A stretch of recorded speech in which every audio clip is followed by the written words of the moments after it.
It is 12:59. Good afternoon. I'm Lucas Panzica. That's right. We are 7 days away from the NFL draft in Las Vegas. General Manager John Robinson and head coach Mike Vrabel met with Titans media earlier today with their pre-draft address. And, of course, were asked about ongoing discussions with wide receiver A.J. Brown for a potential new contract. Yeah, we've had some discussions with his reps. When he was here a couple weeks ago, I talked to him, and working through that. Not going to get into any details with contract negotiations. Never have really done that. But we've made it public about how we feel about AJ and how we wanted to be a part of this football team. Robinson went on to say he does not foresee a trade happening involving Brown. Another former Titans offensive lineman off to Buffalo as the Bills have signed former Titans tackle David Quesenberry to a one-year deal. He reunites with left guard Roger Saffold, who signed there earlier this offseason. The NBA playoffs shift to the West tonight as the Memphis Grizzlies' first-round series against the Minnesota Timberwolves moves to Minneapolis for Game 3, series tied at 1 apiece. Tip-off tonight is at 6:30. For all your foundation repair and waterproofing needs, visit USSTN.com. Breaking news at once on your home for the Titans and Vols. This is 104.5 The Zone.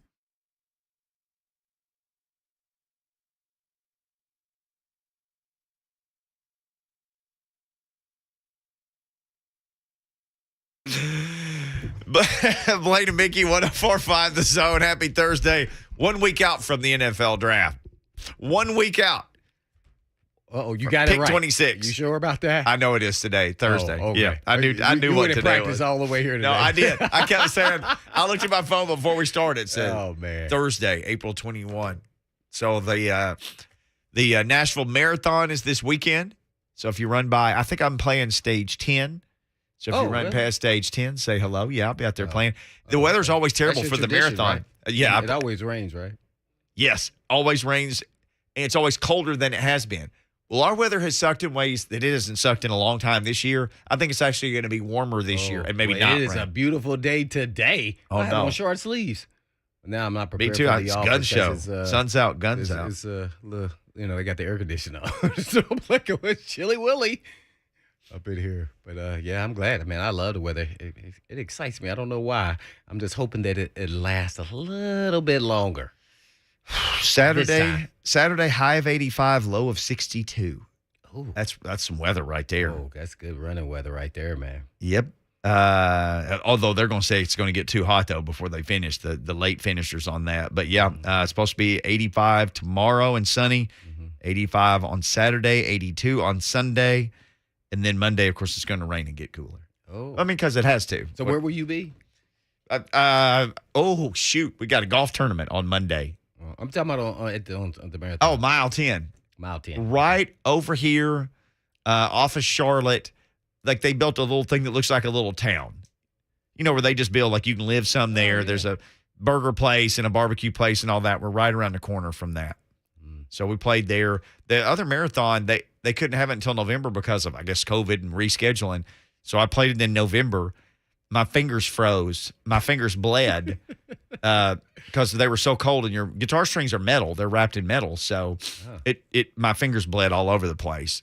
Once they unfroze, then they started to bleed. It was not the greatest experience. Oh man, you had to tape them up, huh? Oh, it was just I'm a gamer, man. I just played through the pain. Well, I mean afterwards. Oh no, it hurt like crazy. Yeah, it hurt really bad. Oof. But I just played through the pain, man. Bled on the strings. That's just what you got to do. Bled on the string. Yeah, man. Oh, is that a song? No, but it's. Hey, can you delete that part of the show, Lucas? I need to write that before somebody takes it. That'd be a great song. J-Rob and Mike Vrabel both spoke today. Mike Vrabel really didn't say much. I didn't know he was there until about 5 minutes in.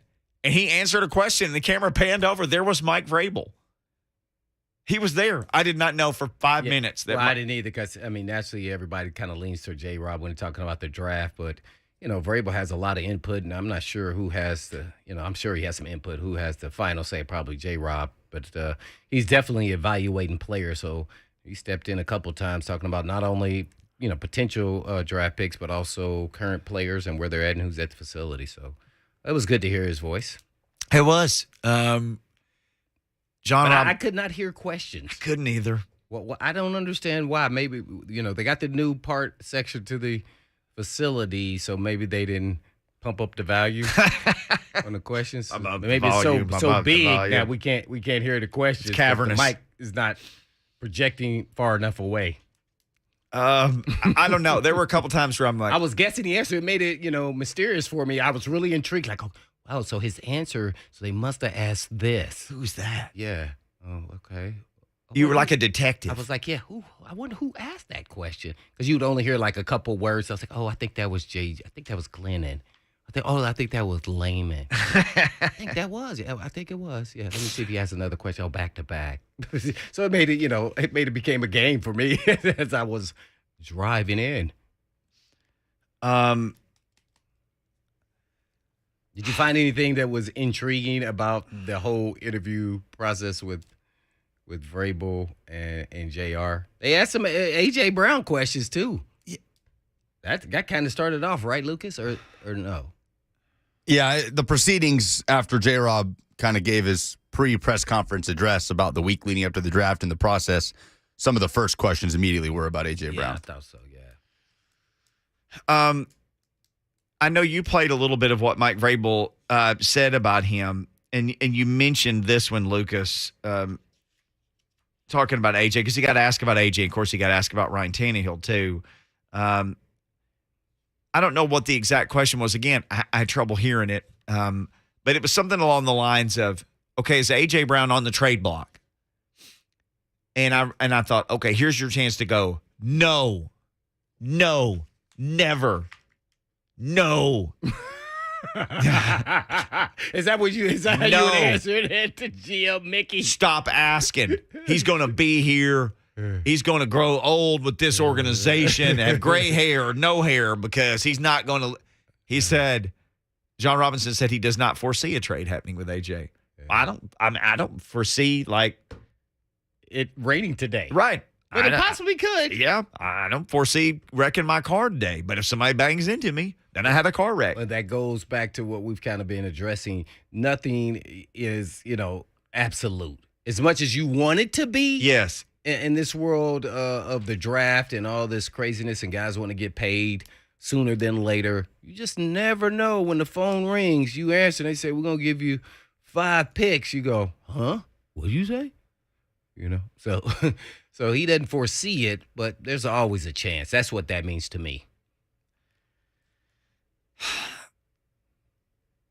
I want AJ here and I want him to get paid, but, sometimes it can become an issue if he doesn't. Just imagine this now.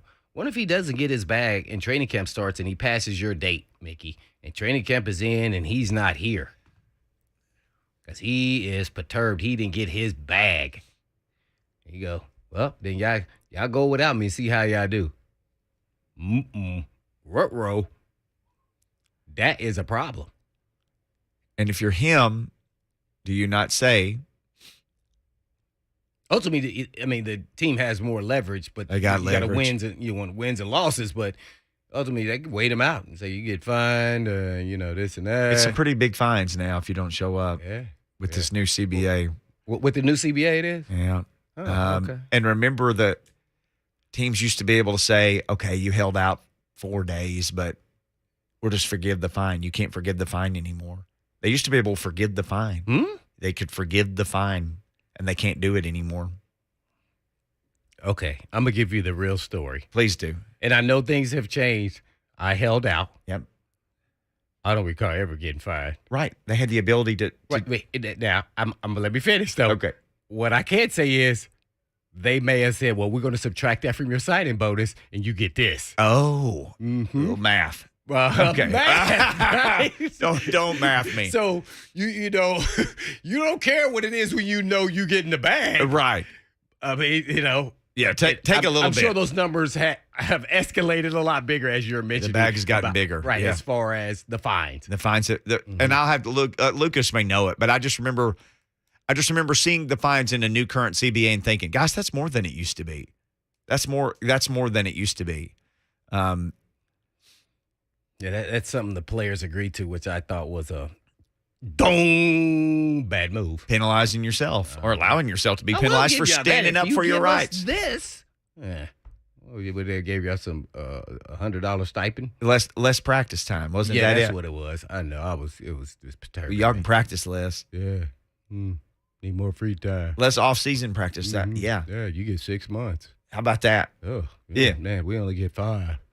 How about shoulder pads, like 8 days for the whole regular season of practice? Yeah. Hey, you running into the ground. And that's all the stuff that they're like, okay, yeah, we'll take all that. Yeah, that used to be like, are you kidding me? That would seriously drain me, sitting there having these kind of debates when you're like, this doesn't make any sense, man. They're they're fighting over real important things, and we're fighting over this mundane, basic BS. Yeah, and see, that's what happens. Less practice time. I remember when all that happened and how just baffled you And were. guess what? They walked away like, we won. We got less practice time. No, look at the long-term deals, man. I would have been beating the drum at, hey, man, we want some long-term guaranteed contracts, all this other stuff that are important, man. And to their point, that was important to them. Yeah. Less practice time wasn't that much as important. Maybe I would have fought a little bit on, shoulder pads a little bit. But, in my mindset, man, Coach Fisher really had a good bead on that. I mean, once the season started, man, we may have had shoulder pads on Wednesday, and that's it, really, during the season. I mean, so it was – then it became you put on the little pads just to protect yourself, the shells to protect yourself. So that was never an issue in my mind. But some coaches did do it, and to me, that means they're not having a good gauge on where your leg's at with your team. And that's where your leadership group comes into play, and you should be having those kind of conversations. Let's grab a phone call. Joseph from Smyrna checking in the first segment here about A.J. Brown on the Mark Spain Real Estate Hotline. What's going on, Joseph? Thanks for calling. Hey, man, no problem. Just a quick question. When the Jaguars signed Christian Kirk to this huge deal and pretty much jacked his wide receiver market to the sky, everybody and their mama knows that, hey, that's a fake number. You gave him a number to come essentially play for you, especially for a man that's never had an 1,000-yard season. Mm-hmm. Do other GMs, John Robinson, i.e., look at this and go, hey, AJ, hey, Debo, that number. You know why the Jags signed him to that, to just pretty much get him to come play there. I understand you're worth the money, but the money you're asking for because Christian Kirk got that money, do they look at that as like a factor in determining what they're going to pay? Appreciate the call, Joseph. Well, I think absolutely they do. And maybe they don't say the name of the actual player, but they talk about the number. And they talk about how that's not really justified, and this is where you are. You focus on where we think you are in our offense and what your value is to us. So that's kind of where they go with it, whether you like it or not. I mean, I don't know what A.J. Brown or Debo or any of these guys are asking for. Are they having conversations in depth like that at this point in time? Besides, we like, and to me, here's what I feel. With players kind of talking out via social media, it tells me that either their teams aren't really talking about numbers or they're telling them they're not getting that kind of bag. Right. And so that's why they're unhappy.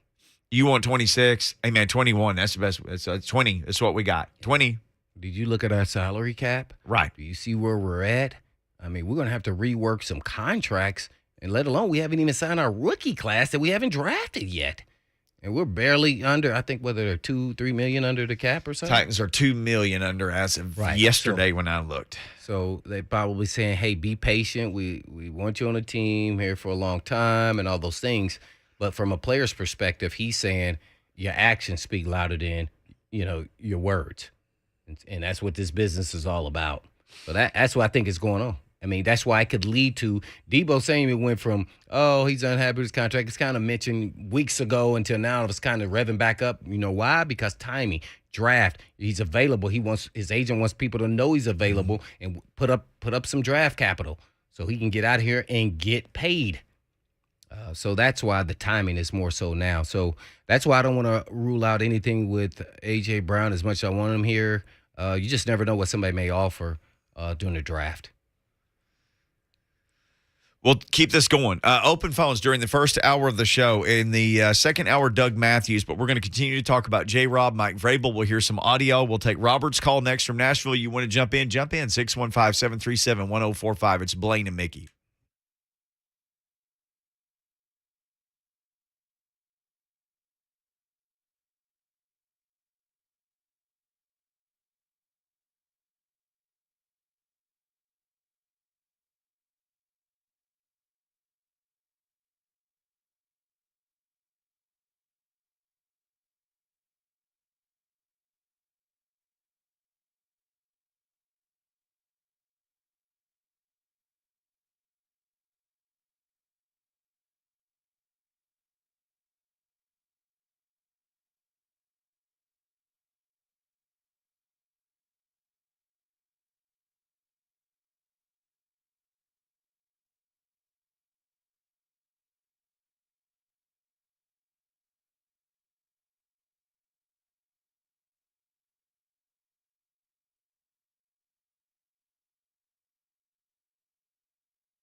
Blaine and Mickey, 104.5 The Zone. We'll hear a little bit more from John Robinson and Mike Vrabel. But when you call, we come to you. Mark Spain Real Estate Hotline open right now, 615-737-1045.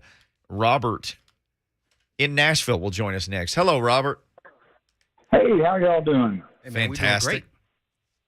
great. I was just wanting to comment about, $25 million for a wide receiver a year is over 10% of the salary cap.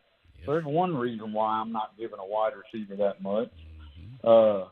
And second off, if I could get the Jets' 10th first-round pick and their second-round pick, man, so then I got 2 first-round picks. I'm going to go get London and Burks if he's there and let them 2 play wide receiver for 4 years and use all that money I saved building a hell of a team. I just don't, agree that he's he's a good player, don't get me wrong, but, man, so are a lot of these guys coming out in the draft this year, and that was all that's what I'm doing. I'm a big Washington fan, Terry, but I ain't giving him $25 million, even though he's a great guy and he's a grown-up dude. He doesn't get talked about a lot, but if they were to trade him to the Jets for what I just said, man, I would do it.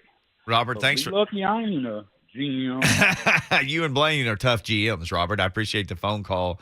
Brad, maybe it's pronounced Hoimer, in the Zone TV chat said, okay, if you were going to trade AJ, what would it take?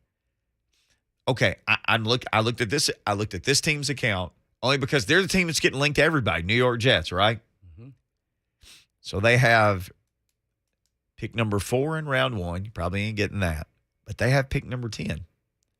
Then in round 2, they have pick 35, and they have pick 38. Mm-hmm. You got no second round pick if you're the Titans. They have 2 firsts and they have 2 seconds. They have 4 and 10.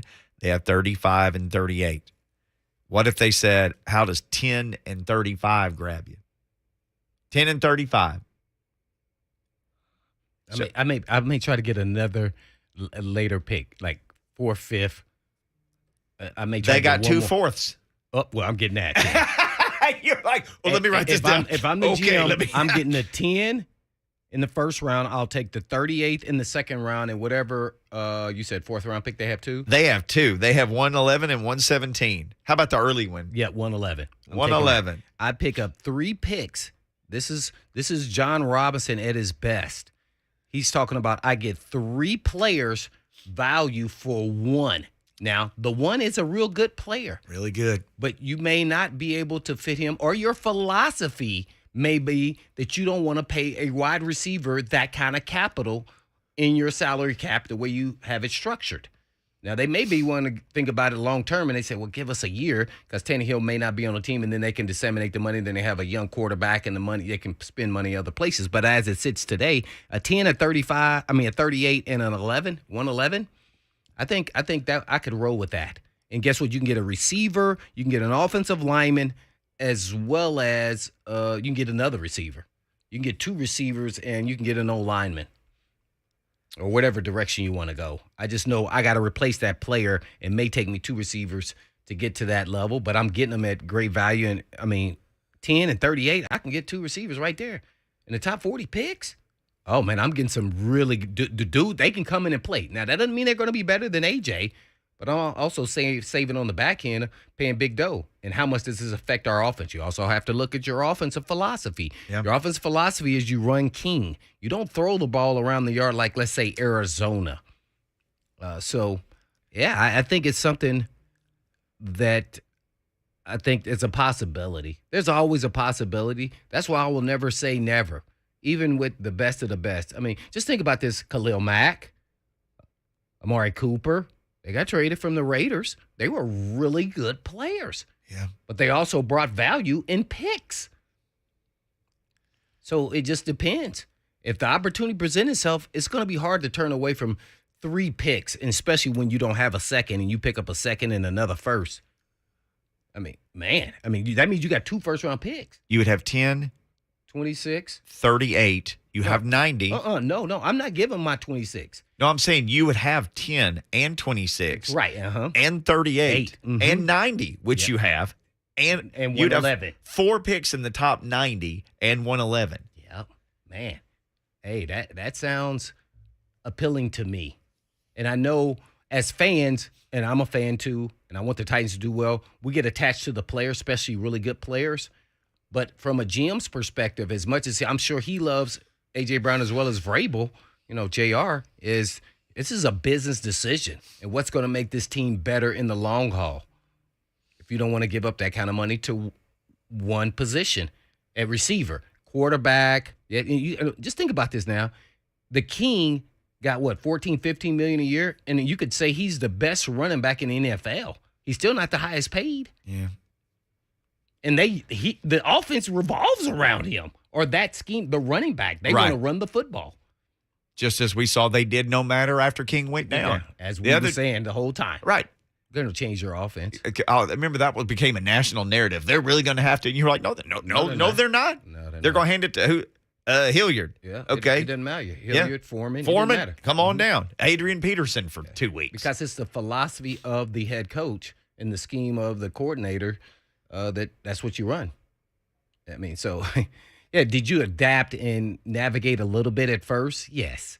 But initially, you're down the road, you're going to still do what you do. I'm interested to see if they throw the ball a little bit more. And I've been saying that for the last two years because I think that's how they're going to be able to get over the hump in the playoffs. And that means it's going to ride on Tannehill more than ever, more so than not. So it's not as predictable in the playoffs that they're throwing the football. They didn't want to pay Corey Davis $12.5 million last year. That's what he left for. He left for 3 years, 37. I don't know what they wanted to pay him. It was about 12.5. I don't know if they ever even offered him. I don't know if they did either. So 12.5 times 2 is 25.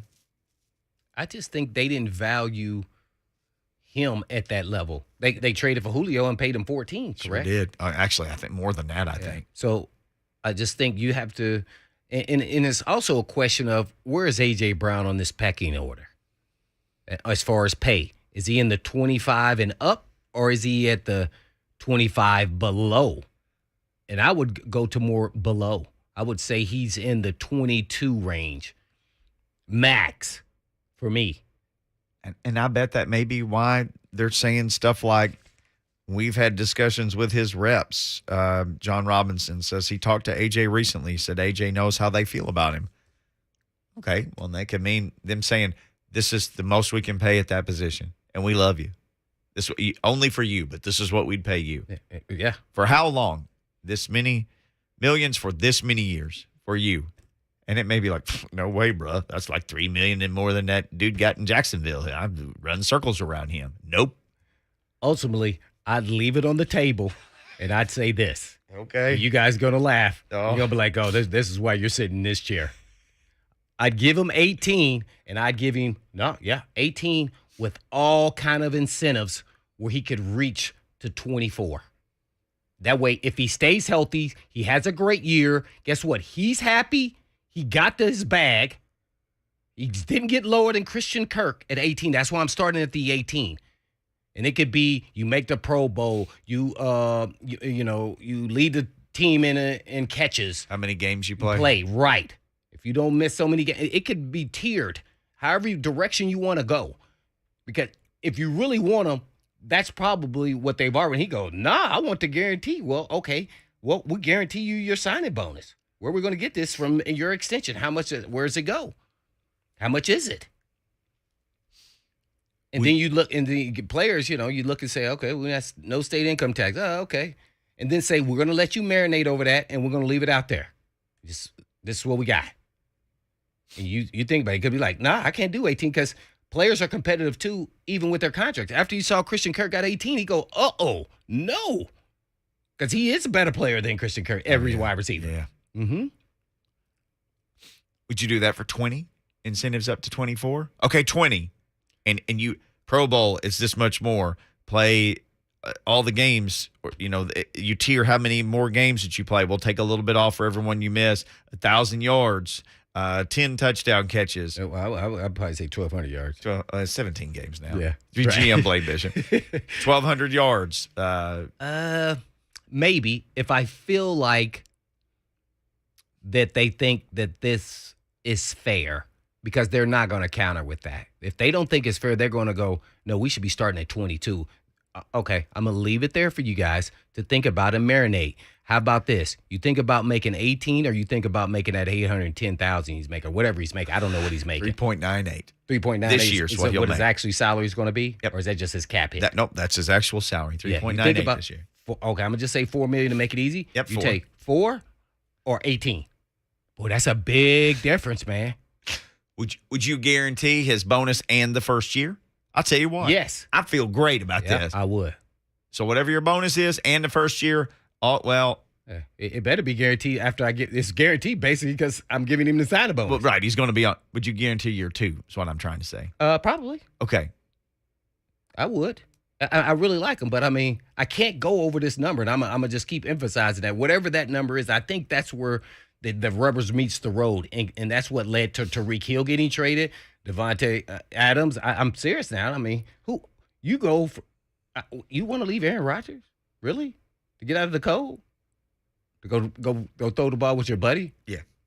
That you probably work out with in the summer times. That you went to college, or somewhat college. Who you know is not Aaron Rodgers, and you will not get as many targets as you did. You know all of this stuff. Yeah. You're probably not going to play in the division But championship. guess what game. he's gonna say? But I still got my bag. Gosh, look at my bag. Yeah. See, so it's a tough call because I remember I said I'm wondering what the GMs and the ownership groups are thinking right now, how they're going to plan of attack, and especially since this one agent has 3 of them, and he's trying to manipulate this system and get them paid sooner than later, which he's doing his job. And I just don't think I don't know who's going to cave first. If I was betting, I would say A.J. Brown has the better shot of getting paid early, but it's going to be for a lesser price than 25 or above. I don't see that. Man, that's a lot. And then how can they find that kind of money? They're going to rework people's contracts. Who are they reworking? Lucas's contract? Lucas he's already been restructured twice. He can't do it again. You can't go Byer, can't go Lewan, can't go King, you can't go Tannehill. Not unless you want to kick that can down the road another year and make sure that you do. Dude, where are you going, Lucas? Help us out. I'll take a bigger signing bonus. I mean, they're $2 million above right now. $2 million above. That's where they are. To me, the direction is you then go sign Big Jeff to a long-term deal, but you're still putting out money that maybe makes your cap a little lighter, but then you're giving 2 players big money at the same time. So that's tough when you got time on Simmons's when you got the 5th-year option. Yep. So Simmons could play year 4 and year 5 for you. Mm-hmm. And you got 2 years, then you can Got franchise 2 years. But see, I approached this like I would have with Albert Hainsworth. I would have gave it the money the 4th year, and you would have got him for half of whatever he got from the Skins at the time, Commanders. We've had this discussion before, and one day I would love to ask Albert, wasn't it the difference of like 36 or 7 million versus 33 or 4? Like, I've asked him. Okay, is that? But it was like you look back now and you think that's what did it. Yeah, he says absolutely it was. Mm-hmm. And he got 3 times whatever he wound up getting 3 times more than. Now, let's be clear. He played 3 times better. That's the best defensive tackle play I've seen by any Titan in NFL history by the Titans organization. Yeah. And so I could say Javon Curse played like that in a rookie contract, on his rookie deal. Big Jeff. Jarrell. Now I've seen play really well. So Big Jeff may have exceeded Albert at the time. But he played at a whole, he was doing this to grown men. It was pretty insane. It was almost like, hey, every time Chris Johnson touched the ball, you thought he was going to score. It was like, well, as soon as they're out there, either they're going to triple team Albert or he's going to make the play. Yeah. Or if not, he was going to lead it to Vanden Bosch and Kevin Carter. I mean, it was, oh man, it was insane. He was going for the bag. It was over. It was just the single most destruction I've ever seen. Did he win Defensive Player of the Year? He did. Yeah. See? Mm-hmm. I talked about this one day, and I said I remember being at a game, and he got flagged for essentially tackling someone too hard, Yeah, that was crazy. And I said, I can't remember who it was. My phone beeped, and it was Mike Keith. He said it was Maurice Jones-Drew. He tackled him too hard. Yeah, And he just tackled him hard. Yeah, I couldn't believe they made up a call like They that. the officials were like, I don't know. You just can't do that. Yeah, that was big eyebrow, man. Let's take a couple of these phone calls. Mike in Tullahoma up next on the Mark Spain Real Estate Hotline. What's up, Mike? Thank you for calling. Hey, guys. How y'all doing? Good. Mm-hmm. Good, great. Circling back to the trade with the Jets, you're sitting there at 10. Now you have all kinds of possibilities. You can trade back in the draft and get still even get what more you want picks. because there's and tons of wide receivers out there that could really make a difference for this football team. And I'll hang up and listen. Thanks, guys. Mike, that's a great point. Now, if you want an elite one, Mike's say last name may be Robinson. Maybe he knows J-Rob. There's a PR part to this that we're not talking about, that there's pressure. So if you to what he's saying, you can trade back and even get more picks, which is true. But if you want to kill the PR, maybe you may have a possibility of getting the number 1 or number 2 receiver in the entire draft. And then everybody will forget about AJ who. I think at 10 you could probably take the first one off the board based on how this draft looks this year. Yeah. Mm-hmm. Where the strength of the draft is when the big guys. Yep. You got to remember now, maybe some quarterbacks in there too. Maybe. This is what I'm giving you guys are exactly how the GMs are thinking. It's not just me. I want all the players to get their money. Well, sure. Being a former player myself, so yeah. But this is, and you kind of run into these kind of conflicts, and it's just like it's a no-brainer to us as fans that he should get paid, and he absolutely should. If you look back at these games that the Titans lost, it was because A.J. Brown wasn't productive or he wasn't out there. But when he missed, it was clear they lost a lot of those games. I think we went through it. He was 1-3. They were 1-3 without him and 11-2 with him. Yeah. Yeah. All right, watch this. What was the record when they had the King with and without? It just last year. Do we know? Do we know that, Lucas? He missed. We know they won a lot of games, and when he wasn't there, he missed what? Just last year, 9 of the games. And reason why I bring it up, not to take anything away from the King, but it shows you maybe who's more valuable to a certain extent. And I'm sure his agent is bringing these things up in negotiations. You have to have all these things written down so you can use it in your leverage when you're having these conversations. They were 1-3 without A.J. Brown. And when you talk about, I'm trying to tell you what a GM is thinking. I'm just trying to tell you what they're thinking. You just keep throwing assets at them. At some point, their brain's like, wait a second, hold on. Okay, hold on. What could I do? I had a friend. Somebody just knocked on his door one day trying to move into his neighborhood and said, hey, man, I'll give you this much for your house. And the guy's like, no, thanks. I'll never leave this house. The guy kept raising his price. Guess what? 2 weeks later, there was a truck in front of the house with stuff getting put in it. He said, I gave him enough. I can't turn this down. I'd be stupid at this point. Yeah. My house is not worth double what he gave me. Right. Yeah, I'm sorry. I love my house, but I'm not stupid. Well, you can love a player, but at some point, something could get stupid, and you got to go, okay. Yeah. And you mentioned this. The leverage is now. The draft is a week away. It's literally a week away. So if you're going to move somebody, this is the time. And so the agents are putting the pressure, thinking, okay, we're going to make something happen right now. They're either going to pay you or somebody else is going to step up and do it. Yeah. I mean, it's a pressure cooker right now. Yeah. And to be all honest, let's say this. When you come to the point where you're an elite player, bag is first over championship, but you hope you get both. Yeah. So that it behooves them. I mean, I think the Titans have a real good shot to stay and get the money. And if it doesn't work out, he didn't get a championship, he at least got his money. So, yeah, you're playing this game. It's really interesting when you watch. Now, every player is not like that. I could say some just love the game to utmost. Now, do they want to get paid? Yes, that was me. I love the game. I would have paid for probably less, but I wanted to use my leverage. Right. But some guys strictly pay for the money. A good example is what we just talked about, Albert Haynesworth. How he played that year, he was going after his money. Well, then why weren't you playing like the previous 4 years? There was nothing stopping you. Guess what? We got to let that guy walk because he was playing for the money. If you were playing like that before, You should have been playing like that, like how you're playing now. Mm-hmm. We'll keep this up on the other side. Jack is on the line. Brad is on the line. We will hit you with some phones as well. We also haven't forgotten. We can play some more of this J-Rob and Vrabel audio. Got lots to get to today. It's Blaine and Mickey, 104.5 The Zone.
Blaine and Mickey, 104.5 The Zone. Jack in East Nashville is up. Let's get Jack in East Nashville next. I don't know if he wants to talk AJ, but we'll talk whatever he wants to talk about. What's going on, Jack?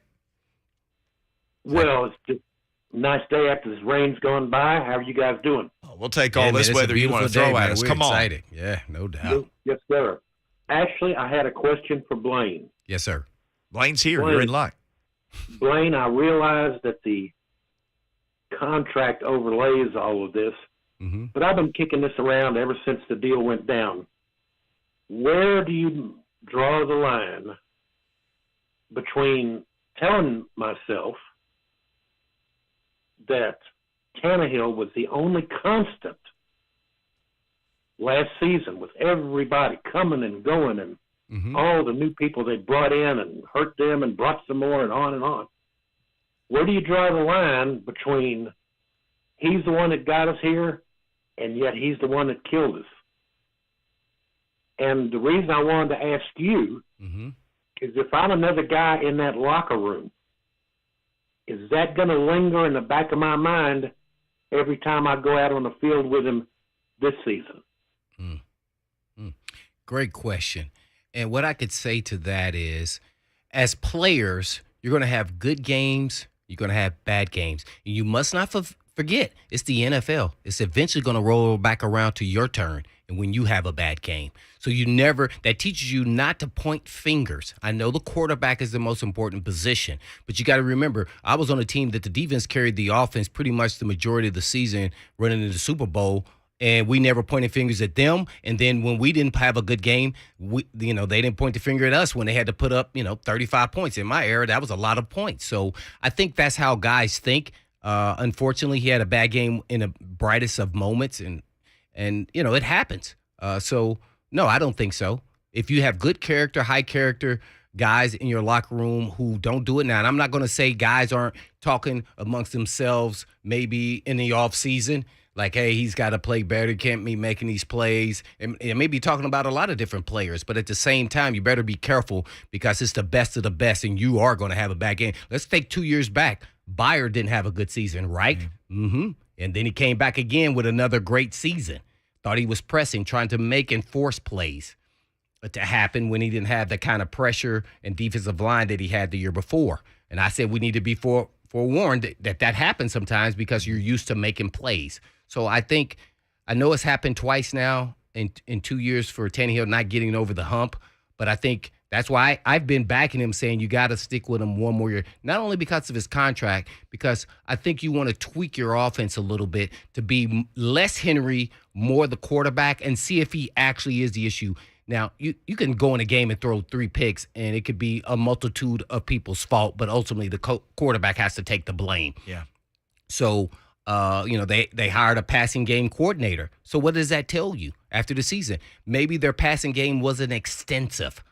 It should have been broader. I didn't like the concepts of those plays. And when I say concepts, is you didn't threaten the safety the way he should be, and he got to sit on that route. They should have ran a post behind him, and he wouldn't have been there. That's the first play of the game against the Bengals. You brought that up in the post game. In the post game, you said, let's talk about the concept of the very first play. And then one of the interceptions was the same play they had ran earlier. You go back and watch the commercial break. The player, they had him mic'd up. He said he was going to pick that play and they're going to run it again. He said he's going to jump up and intercept the ball. And they actually ran it again, and he did it. Yeah, all that happened. So to me, the offensive passing game wasn't extensive. I'm not taking anything away from what Tannehill did, but it wasn't an elusive, big picture passing game.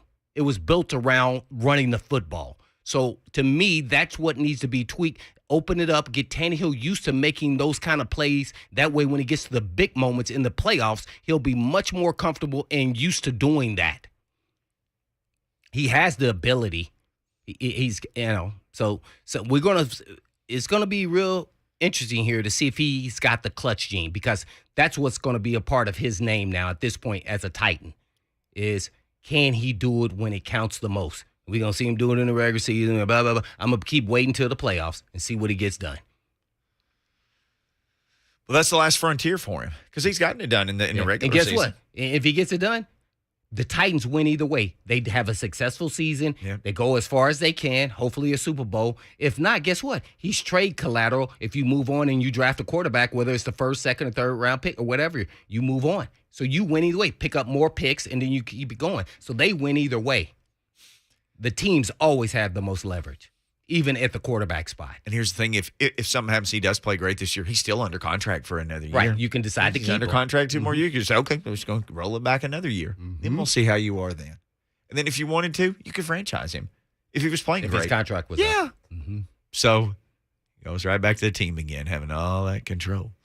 Hour number 2 coming up. Doug Mathews will join us in 2 o'clock hour. I know Mahogany is on the line. You want to talk about any of this stuff? Mike Vrabel actually addressed Ryan Tannehill not being there today. He was asked about it. He was asked about just in general players not being there. He was asked about Ryan Tannehill. Play that for you. And he and John Robinson actually both spoke to the media today. We'll get into that and more phone calls next on Blaine and Mickey.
It is 2 o'clock. Good afternoon. I'm Lucas Panzica. That's right. 1 week away from the 2022 NFL Draft in Las Vegas. Titans general manager John Robinson and head coach Mike Vrabel met with the media earlier today for their pre-draft address and were asked about a potential contract extension for wide receiver A.J. Brown.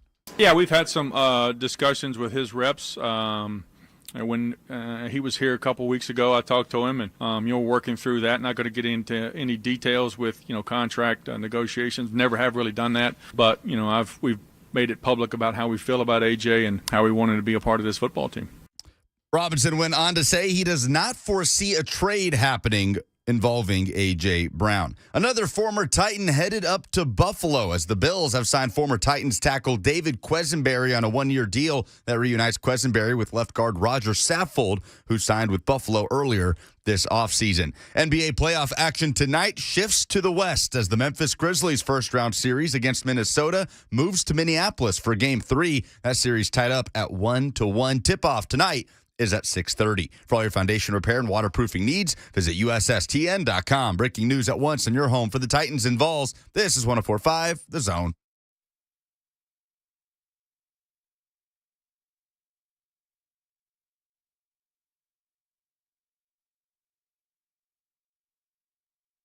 Blaine Mickey, 104.5 The Zone. John Robinson, Mike Vrabel speaking today. We'll get to a little bit of that. We're talking some about A.J. Brown. There were some questions today for the Titans GM and head coach about A.J. and John Robinson. Was asked about him a couple of times. The first time, do we have this, Lucas? Do we have any of the audio of John Robinson talking about A.J.? Let's hear it. This is, I believe, the first question about him. Yeah, we've had some discussions with his reps. When he was here a couple weeks ago, I talked to him, and working through that. Not going to get into any details with contract negotiations. Never have really done that, but we've made it public about how we feel about AJ and how we wanted to be a part of this football team. So later on, it came up again, and somebody, I think I don't know if this was the exact phrasing, but something along the lines: is AJ Brown on the trading block? And John Robinson said he does not foresee a trade happening with AJ. Then he said, I've already spoken about that. Doesn't foresee a trade happening. Is there any semantics for that for you guys? Because you can always just say, I don't foresee it raining tonight. Do you? I can't definitively say that it will rain. Right. That's what that means. I don't foresee myself eating a bag of cookies tonight, but I might do it. I might. My willpower gets weak. I may hammer a bag of cookies. Yeah. Because my wife went to the grocery store today, and I may find something I like at home. Now, I don't foresee myself doing it, but I might lose my mind. I might eat all of them. I might. I don't foresee that happening. Especially if I start thinking that this could possibly happen at AJ Brown. I may eat a whole bag of Doritos. So then, I can eat a whole bag of Doritos. I know you can. I love Doritos. So then it's like, okay, let's just do this. Because the one team that everybody gets linked to is the Jets. Because he doesn't foresee it. But what if we get to Wednesday of next week? Draft is 1 week from today. And this is a question that we brought up. What if you got to this point and the Jets called you and said, you can have our number 10. You have 10 overall.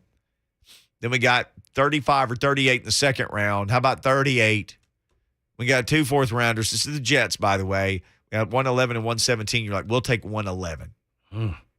Because you already got 26 and 90. Then you would have 10, 26, 38, 90, and I'd have to look. 111. And the Titans have 2 fourth-rounders, so I'm not even sure where their fourths are. So then, then there's some real like, hey, man, are we going to pay one guy 25 who we love, who has been great? Well, you got to find cap space first, by the way. Let's get start. If we can find a cap space. Yeah.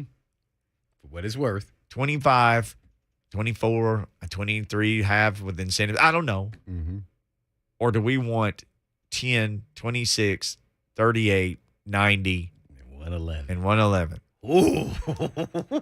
Because you might get the first receiver off the board at 10. Yeah.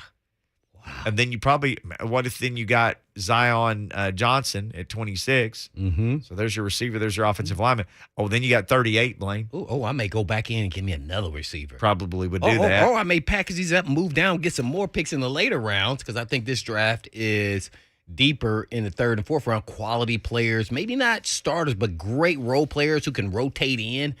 Man, you just don't know how he's going to think about it And as the draft goes. And a caller said, guys, I'm just going to bring this up because of who the GM is. What if you got the Jets 10 and somebody called you and wanted that?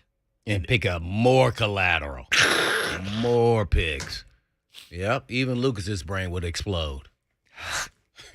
He's got a lot of storage space up there. Cousin Andrew says in the Zone TV chat, stop making this appealing, Mickey. We want to, No, I mean, we want to keep him, and you're making a trade sound amazing. Look, it is. that dude is amazing. He's a fantastic player for this team. Yes. But you don't want to sell your house. But if a guy pulls up in your driveway and goes, I want to live in your neighborhood, here's what I'll pay you. And you're like, I love my I don't house, want to sell my house. I'm No. selling my house. And the guy's like, let me add this much to it. And you're like, when would you like the keys? Because I can find another house I love. You're talking about this much money, not this much money. Mm-hmm. Yep, that's what I'm willing to pay. How about all cash? And he goes, yep, I'm going to tear it down and build my own new house. Oh, okay. Okay, fine. Yeah, I sure. never liked this place anyway. You know what? This place, I always thought it looked great as an empty lot with a new house built on it. Oh, man. I'm just saying. I mean, That's how the GM's minds work. It's straight business. So don't get too connected. Unlike us as fans of the players, especially the really good players. So that there's a disconnect there, and you got to keep it business. You like all your players, and you're cordial and everything else, but there's a business side to this, and you just don't ever know where it's going to go. right. And I'm hoping that A.J. Brown's on the team and everything is cool, and I hope he gets paid too, but at the same time, may not work out that way. It may be on the team and then they still can't pay him. At least not this year. I don't know. And that's a possibility.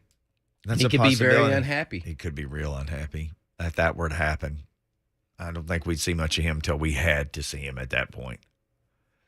Mahogany was kind enough to hold through the break. He wants to talk about all this stuff. Mahogany, how in the world are you doing? I'm doing all right, Mickey. How about yourself? Great. We're doing great. Yeah, man. Well, you made that sound so good. Because, I'm just of the mindset that, AJ is, we don't find success in the draft, drafting wide receivers since we've been the Tennessee Titans. And the one guy we do find at that spot that works, and, is arguably, and I would say it's not that much of an argument, a top 10 wide receiver in the NFL, I don't see trading him just to try to, shoot a fish in a barrel and find something that works. But then, I don't know. But I would rather pay him. And then I really just want to talk to that sect of fans that, is out there, talking to him, that he's a bad teammate and that he's a diva and all this and the third. Shut up. Mm-hmm. Shut up. Go in a corner. Be quiet. That's all I got. Yeah. Gotcha. And I'm sure that's a small number. There are a section of fans in that. But, I get it. But, players got to, they understand it. They got to seize the moment. At the peak of their careers where they still have a longer road, he hits it over the head, and that's A.J. Brown with a new contract. He's going to get another contract after this year. He gets a 4-year deal, 5-year deal. Even if he doesn't fulfill all that contract and gets 4 years of it, then he can go and get another contract because he'll only be like 28 or so, 9. Yeah. So, yeah, I'm not mad at him, but just know there's another side to this, and they hold all the cards, always. I worked in real estate for 13 years. I saw a lot of people who said no way until the money got so good. They said, when would you like to move into this place? Mm-hmm. I saw it over and great over. Great comparison, though, the house. That's a great one. I'm not thinking about saying no. I would never move out of this house. And they're serious as a heart attack. Everybody's got their price, though. Mm-hmm. Everybody got their number. And what's the dang number for J-Rob? And here's the thing. We've done shows, and I've talked about AJ saying, I think he's like the one guy you can't replace on the team. Mm-hmm. Because They have had so much trouble identifying a guy, and he fits the offense, and he blocks, and he's out yards after catch. You mentioned his yak yesterday. Gosh, he's got all that stuff.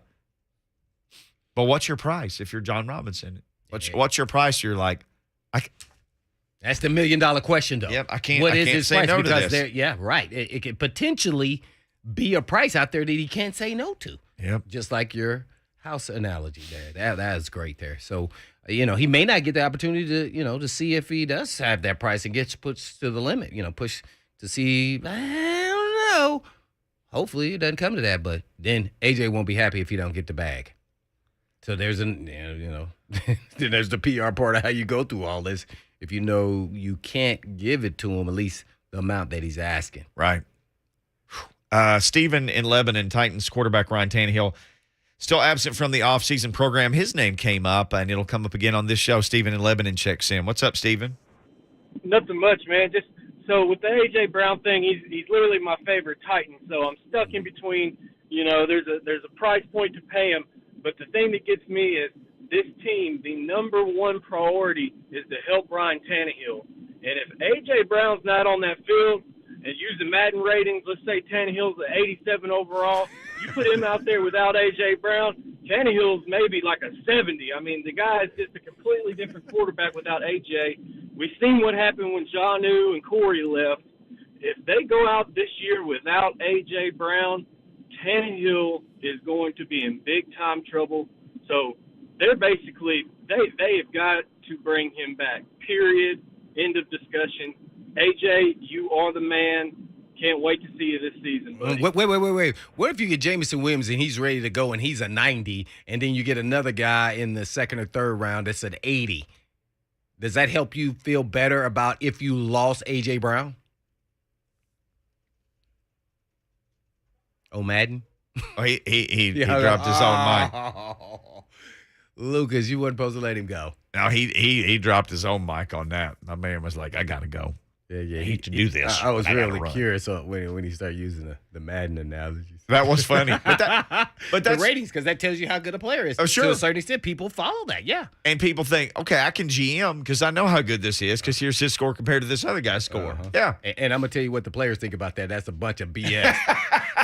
Most players feel like they should have a higher number. Oh, gosh, yes. Yeah, they all do. What? Remember a couple years ago. There's a handful of them that's like, yeah, they got me at that 98, man. That 90. I'm sure Tariq Hill's not upset. He may be even upset with his. Remember King Henry was mad because he didn't have King Henry was not happy with his rating after he got his 2K. What would they give him? Do you remember this, Lucas? He got like a 97 or something like that. He wanted a 99. He wanted a 99. Yeah. He wanted. It doesn't even matter. Is that what it's like? You undervalue, man. Lonzo says on Madden, McCaffrey is rated higher than Henry. Yeah, See, I believe it. Come on now. We all know better than that. That's the example right there. What's my man 41 at New Orleans? What's his number? Ooh, somebody tell us. Somebody tell us that. You can hit us at Blaine and Mickey Twitter's own TV chat. We got to go, though. Coach Doug Mathews set to join us next. Final wrap-up of the Vols spring, where they're going next, what they need, what they got to do. That's all coming up with Coach Doug. I wonder what his rating is.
Blaine Mickey, 104.5 The Zone. Coach Doug Mathews joins us right now. Coach, could you imagine? I mean, coaches got to manage the portal right now, but, we spent a lot of time today talking about the Titans and A.J. Brown. Could you imagine, having to think about trades and all that other stuff and trying to coach and do everything else? I mean, no matter what level you're coaching at, you just got some challenges you got to deal with. Well, you do, but, that's one of the big draws. It used to be really big before the money got pretty comparable between college coaching as an assistant level now and pro coaching. In the pros, those assistant coaches, they don't have anything to do with any of that. They don't have anything to do with scouting. Yep. Although they'll go out and they'll certainly go out and evaluate their position at times. Have nothing to do with contracts. I still say one of the best gigs in all of pro football and college football to many regards is a coordinator spot, because you don't have those head coach problems. You don't have to mess with the press. You don't have to mess with the president or the owner. You don't have to worry about who you're going to draft and who you're going to cut and all those things, and you make pretty darn good money. But college money's got that way now. I mean, there's several coaches making $1.5 million and higher that are their coordinators, some up to the 2.5 level. So, but they do have the recruiting part of it, and with that now included in recruiting, now you have to put it right up there as part of recruiting is the transfer portal, no doubt. Coach Doug Mathews, our guest. Anybody ever just blow you away in a spring to the point that you thought, this dude's going to start this fall, and I sure did not see this coming? Did that ever happen to you at any point where somebody just completely blew your socks off in a spring? It didn't, Mickey, much, and let me tell you why. Because almost all of our players back then, even I can name you about 8 All-Pros, we redshirted everybody. We redshirted Alvin Harper and Carl Pickens and Harry Galbraith and Reggie Cobb and Chuck Webb. All those guys redshirted. That's just kind of the way it was then. And so those players, though, we knew in practice, because, on the offensive side of the ball, we would practice against those redshirt freshmen, and vice versa, on the defensive side of the ball, they would practice against. So you pretty much knew about that. But I'd say the one player that I knew, of course, I've had the great fortune of being there the whole time of Reggie White's career. And actually, his freshman and sophomore years, I mean, he had tremendous talent, but he was very undisciplined coming out of high school. And really, it was his last 15 ball games. He was the best player in America at any position, in my opinion, and many others too. But Reggie Cobb was that. I knew I was a running back coach at that time, and I knew he was going to be a special player, and boy, he was. He came out his first game that we played Iowa in one of the kickoff classics up in Meadowlands, and he had like 130 yards or so against Iowa and just looked great. And, of course, had a tremendous career at Tennessee. But there's a few of them, it didn't take long to watch Alvin Harper. It didn't take long to watch Carl Pickens. It didn't take long to watch Tony Robinson to know that those guys were special players, and they all were. Well, and now guys they don't even go their last semester of high school. I mean, how many? There's double-digit white guys at Tennessee this spring who just went ahead and said, I'm going to go ahead and come on up there and get things rolling. That's a big deal now, and it's I think it's it helps in two ways. Certainly it helps from it helps from a developmental standpoint for the game. But just think about this: all those players that come in that early, they're technically still should be in high school. Right. They're going to pick up they're going to pick up 10 to 15 semester hours. Almost all those guys that come in early, they graduate before their fall semester of their senior year. Most of them are working, if they stay around that long. Most of them are working on a graduate degree. So there's a lot of pluses there. That was never a big deal for us because it's certainly a little bit different now. But I always thought, just going from my own experience, and certainly once I had children. That's the final year of your senior year is a pretty special deal in high school. All the different things that happen then. The opportunity to to go to all the proms and things like that. I always thought that was special. I'm not sure that I'm still a big proponent of that early enrollees, but hey, everybody's doing it now. But the thing of it is, you're going to see very, very few of those players who actually are going to play a whole lot. Right. No matter when you come in, if you're a freshman and you're at a Division I level, if you're playing a lot, you're probably not going to win a lot of ball games. But it's certainly in vogue right now, no question. I think Tennessee has. I think they have 11 or 12 early enrollees, and then they got 2 or 3 more transfers. They got 15, 16 players that were not there in November, December. Coach Doug Mathews, our guest, brought to you by the Tennessee Highway Safety Office. If you put down some drinks, put down your keys. Remember, fans don't let fans drive drunk. Brought to you by the Tennessee Highway Safety Office, just like the coach. Well, Coach, I know it wasn't great weather there for the spring game, but throughout the time you've observed them, I guess what veteran players, I guess maybe we're talking about young players, to kind of, serve themselves well and kind of show whether it's in a backup role or maybe even competing to start, did really well this spring. Blaine, Tennessee, if you count the kickers, which I do, 24 starting positions, there are only 8 of those 24 starting positions where Tennessee does not have a starter returning. And most of the situations they started significant amounts of games, but so only 8 players there. Defensively, they had a lot of players who did not practice for one reason or the other. I think some of it was someone like the Bumpus, who actually did have a little knee problem, but he's going to be a 6-year senior. He doesn't need to go through spring practice. But I would say the ones that certainly offensively, 4 of the 5 lineman positions are set. Maybe the 5th is now, but they don't have a returning starter there. And I think a couple of those young men, I think Cooper Mays has made some – he was a very good player anyway. Started every game he was healthy last year at center. I think he's he is really starting to have a big year, I think, because he's gotten stronger. He's a tough kid and size and all of that.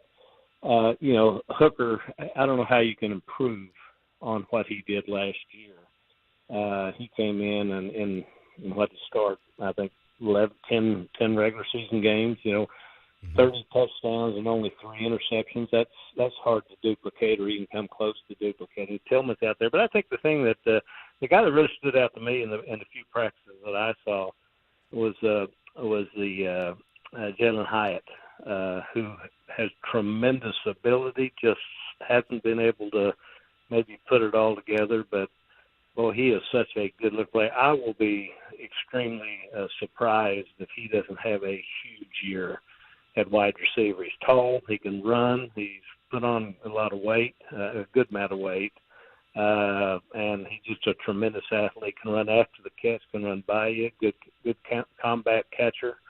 I would say him. And then on the defensive side of the ball, I think 2 defensive linemen have really come along. The Simmons youngster, Elijah Simmons from here at Pearl Cohn, and then Amari Thomas, who's from down in Memphis. Both those as defensive tackles came along. And the players that were all, like I said, they had a lot of starters coming back. They're going to be a really solid football team. I don't think right now they don't have the depth that they would like. Probably got maybe 7 offensive linemen right now. That'll probably be 8 that they can count on playing. Going to have some players come along at the wide receiver position, but they got, they do have talent there. So I think this group will be more talented than last year. I'm not sure that I'm not sure the record will be any better. I think it will be, but they're still at least 1, if not 2 years away, I think, from really being a what I would call a strong competitor at the championship level in the Eastern Division. Well, I see they pumped it up in-state recruiting, so I know you're a big advocate for that, for them to have success. What were your thoughts when you see this is kind of progressing in the right direction? Blaine, the first visit I had with Coach Heupel, and really every head coach has been there since since Coach Fulmer was there. He knew, obviously, from being there so long. If the University of Tennessee doesn't control and does not get at least the majority of the best players from Middle Tennessee, and they haven't been able to do that other than Butch Jones did it 1 year with the Jalen Hurd group and that group. If the University of Tennessee, whoever's the coach up there, if they don't get the best players out of Middle Tennessee, they can still win, but it's going to be an uphill battle. And the thing that's encouraging to me right now is I know, and I knew after visiting with him a couple of times, Coach Heupel has made this a priority. He has spent more time in Middle Tennessee himself, seeing coaches than any other place that he goes. But Tennessee right now, and commitments are commitments, but they've got 8 commitments. 5 of them are Tennessee players, and 4 of them are for right here in Middle Tennessee, and they're not done getting Middle Tennessee players. So this latest youngster they get, again, I don't like to talk about too much about recruits, but I have watched him. His brother was one of the early enrollees who. His brother's, I think, going to play a lot as a freshman up there to back up linebacker. Yeah, the Herring kids. Yeah, the Herring kid. Elijah Caleb is the youngster, and it really wasn't a surprise. His mother, their mother, everything I've heard about here, they're right down here in Murfreesboro. I know a lot of coaches down there that just can't say enough about those 2 young men and their mother. And I think once his brother went up there and really liked it, I think both those young men we're gonna go to the same place. But he's a big time football player. He'll be a defensive end in Tennessee scheme, the rush end. He's 6'4", 6'5". I think they list him at 210. He'll end up playing. Remember, he's got another year of high school. He'll be a 235, 240, 250 player. But he's one of those guys. Blaine, and there's just those guys at in-state that you just have to get them. I mean, you can't continue. Tennessee can't continue to lose the Jalen Ramseys and folks like that out of this state. You just can't do it. And this year, Tennessee is getting. I won't say they're going to get everyone they want, but they're going to get the great majority of the players they want from within this state, and that's one thing you just simply have to do at Tennessee recruiting. You must get the best players out of your state. And I think Coach Heupel will do that. They only signed 2 players from within the state last year. Only 2. Yeah. And they already have 5 commitments, and there's more that'll be coming, believe me. I guess lastly for me, guess talk about the quarterbacks. That's always a position, and more so Joe Milton and Tavion Jackson there from Indiana.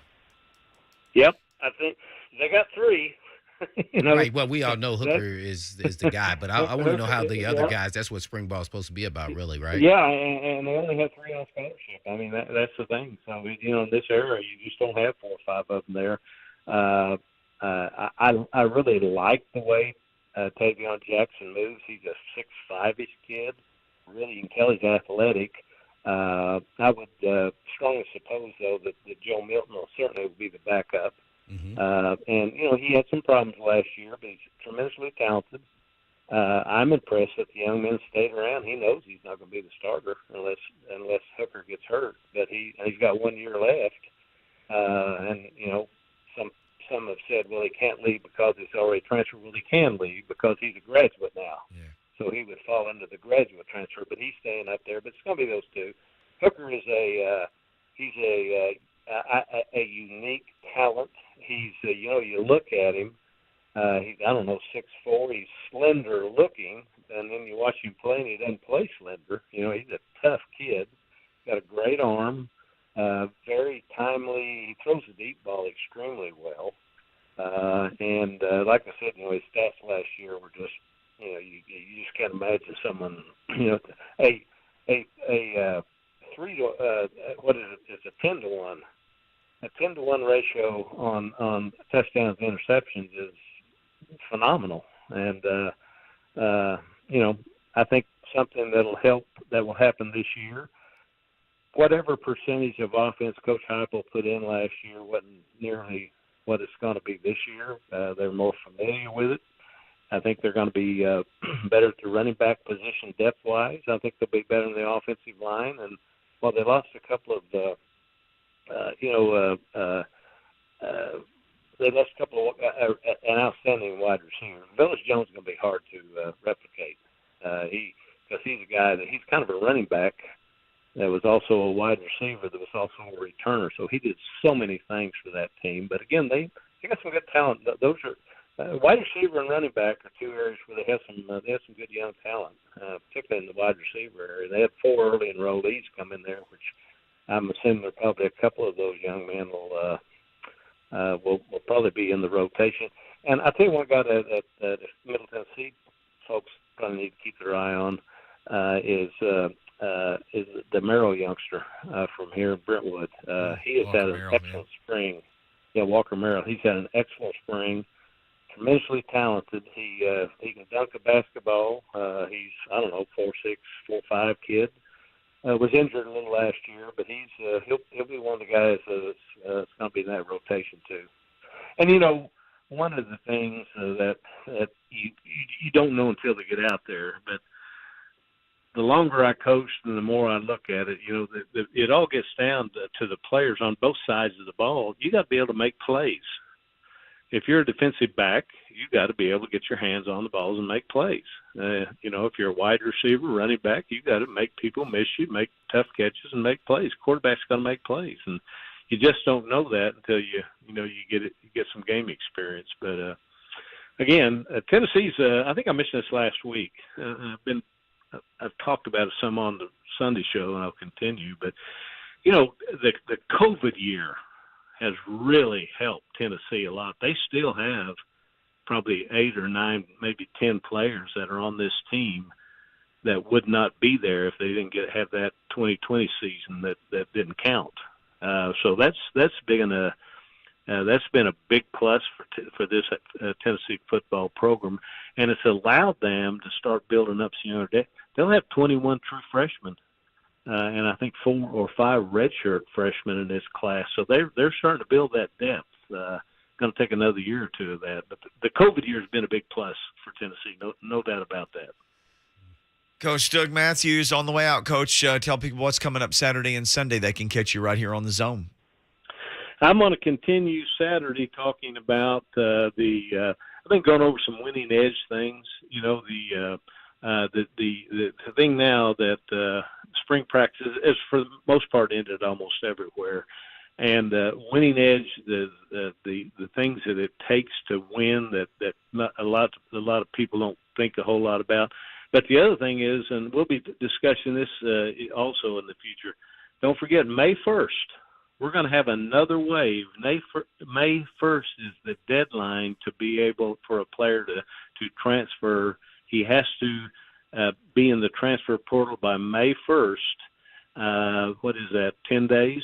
May 1st for him to be eligible to play next fall. So you're going to see another wave of players leaving, and that means you're going to see another wave of players coming because of that.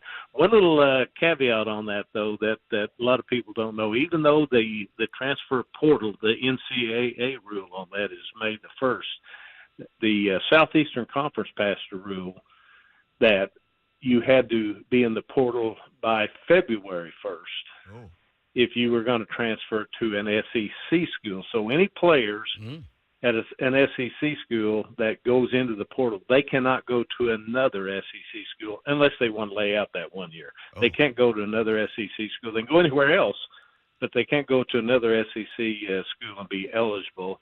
They'll have to lay out a year. So that even though they'll be eligible to get in the portal, they can't go to an SEC school. So in other words, use it as a redshirt year. Exactly. They'll have to lay out a year. Not many of them are going to want to do that because there are too many other places they can go and be eligible immediately. Yes, sir. Hey, Coach, fantastic stuff. Always great catching up with you. Thank you, sir. You bet. Take care, and always good to visit with you. Yes, sir. Appreciate Football Saturday, Big Orange Sunday with Coach Doug Mathews right here on the Zone. When we come back, Jeff Jarrett's going to come and break a guitar over the show. Yeah. He's going to be part of the Zone Golf Tournament. We got the details next.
Blaine Mickey, 1045 The Zone. The Zone's Spring Golf Classic presented by Ferguson HVAC, April 25th. That's coming up Monday at one of Middle Tennessee's most prestigious private courses, Old Natchez Country Club. Tickets are sold out, but you can add your team to the waiting list just in case the team becomes available. You can sign up at 1045thezone.com. Music City, Autoplex, Columbia Sportswear, Ferguson HVAC, Brentwood Jewelry, Fight DMD. So many great sponsors making it happen. And then this. Jeff Jarrett's going to be a part of this rascal, and he joins us now. Double J, what in the world is going on with you? Mickey, my friend, I cannot wait to get out there on Monday. I'm going to be emceeing the award show, so it's pretty cool. Salvation Army is my charity that I love for folks to donate to, and the award show is going to be sponsored by Save with Double J. So check out that website, savewithdoublej.com. Blaine wants you to hit the award winners with a guitar. Yeah, somewhat. We got to make it entertaining. Yeah. But, Well, I think we should have a putting contest, and you can only use a guitar. Just a little. use the Ooh, guitar I in the like. putting contest. Yeah. Well, tell us a Are little you bit more guys about. Are you guys going to be out there hitting the white ball? Oh yeah, for sure. Mickey will be out there saying 4. That's about it. I will be out there doing the show and just enjoying watching others take their trips around. I just never had time to play golf, Jeff. I'm an old guy with young kids. It just takes up You're all a my big time time. golfer, Jeff? Am I? Do I play golf? Yeah, you're a big time golfer. Oh, yeah, I play golf. Do I play good? No. Okay. No, I am not a golfer. Kind of like Mickey. I've been on the road all these years, but I am not a golfer. But I enjoy it, and I'm like the rest of the world. On Sundays, if Tiger is hot, I got to dial. I'll tune in because there is nothing like about a 4 p.m. on a Saturday when it's coming down the last few holes. Golf is very exciting. So I'm sure we're going to have some of that out there on Monday. No doubt about it. We're on with Jeff Jarrett. I guess, Jeff, tell us a little bit about Salvation Army and what made you get involved with them years ago and just keep everybody informed of why it's such a great cause. Yeah, about a little over 4.5 years ago, I went through a pretty dark time in my life, and I had some connections there, and we literally started a relationship. And every year we do Rock the Red Kettle, and we have a big event out at the Preds game and ringing the bells all across the Middle Tennessee area. But it is a incredible organization, and at the very top of their list is and Nashville has. You guys have been around town long enough. It's not the same Nashville it was 20 years ago. So people experiencing homelessness, the Salvation Army they do incredible work getting people back on their feet, putting them in housing, feeding them. I could go on and talk about them, but it is a organization that's very, very near and dear to my heart. And I'm tickled to death that the Zone and myself and Save with Double J and we all sort of came together. And they said, hey, what is your charity of choice? And it was a no-brainer to me. So Salvation Army and the donation that you can make at salvationarmy.org is obviously for a great cause. And all the money stays right here in Middle Tennessee. So you're supposed to be emceeing the event, correct? You're going to be the MC out there a little bit? The award show. Yes, sir. I cannot up. wait to hand out those awards.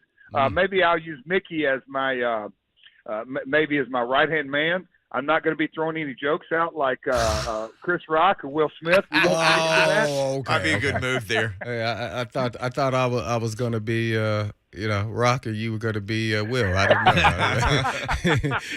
Hey man, you have a great voice. You could do radio all day long and take me and Mickey's job, probably even Lucas's as well. Oh, stop it now. How about give us if you were working for the Titans, give us bringing out the King Henry out in the starting lineup. Oh, I can't do it. I'm not a mean Gene Oakland. That's oh yeah, you can. I thought you got. Oh, I know you got it in you. Come on, you can't even attempt it for us.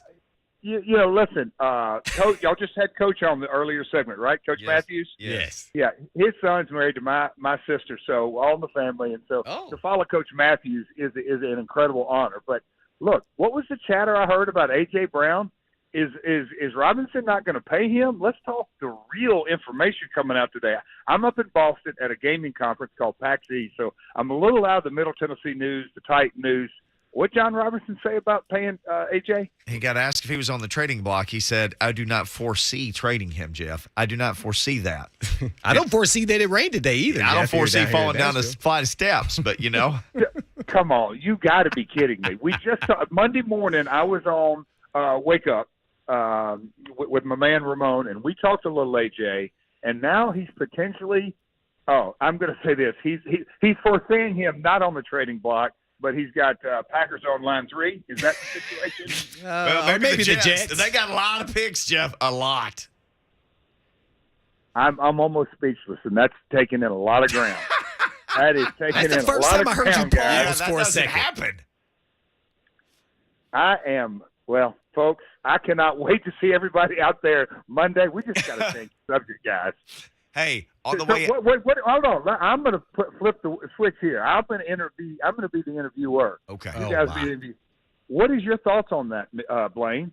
Shading a guy who's a proven commodity in this league? Oh, absolutely, it's a possibility. Do you think it's a good or bad possibility? Good or bad idea? Come on, step out there. I don't put it past anybody. When you see Tyreek Hill get traded, I don't think the Kansas City Chiefs went into the offseason thinking we're going to trade Tyreek Hill. But when somebody offers you a lot of collateral and you say, I'm not going to pay a receiver $30 million, then yes, I think it's a possibility. Man, that is so PC correct. You think it's a possibility. Like Robinson foresees him not being on the trading block. And I'm going to say I foresee that it is a possibility. You never know when the phone rings and they give you, 4 picks, and you'll have 4 other picks in the top 100 picks. That gives you 8 picks in the top 100. I think it's hard to say no to that. Listen, 8 picks, they're all unproven. The magical show they pulled off this year of 92 players or 90-something players during this crazy COVID year, and we became the number 1 seed. Does that not put confidence in themselves that when we have a proven commodity who is a game changer, I'm not just saying he's a big-time player. I got the answer for you. I got the answer for you. Man. Well, yeah, he is. He may be the most valuable piece to the Titans, but guess what? What if he doesn't show? Then he's no piece to your table, to your team. See? Got you. You are way too political correct. No, that is not political. He may not show. You speaking to a guy who held out. Yeah, he did. Yeah, I held out. Yeah. All right, Double J. Lucas is about to play us off because 3HL is coming into studio. Look, man, we will see you Monday. We are looking forward to it. People can hit up salvationarmy.org. In the meantime, make a donation in your name. We appreciate you, buddy. Can't wait to see you. Yeah, nothing about me is PC, have a great day. I'll see you Monday, man. That's Thanks right. for your time. Double J. We got to go. 3HL coming up next. Enjoy this beautiful day. Yeah, and as always, Mickey. In the meantime. In between time. Peace.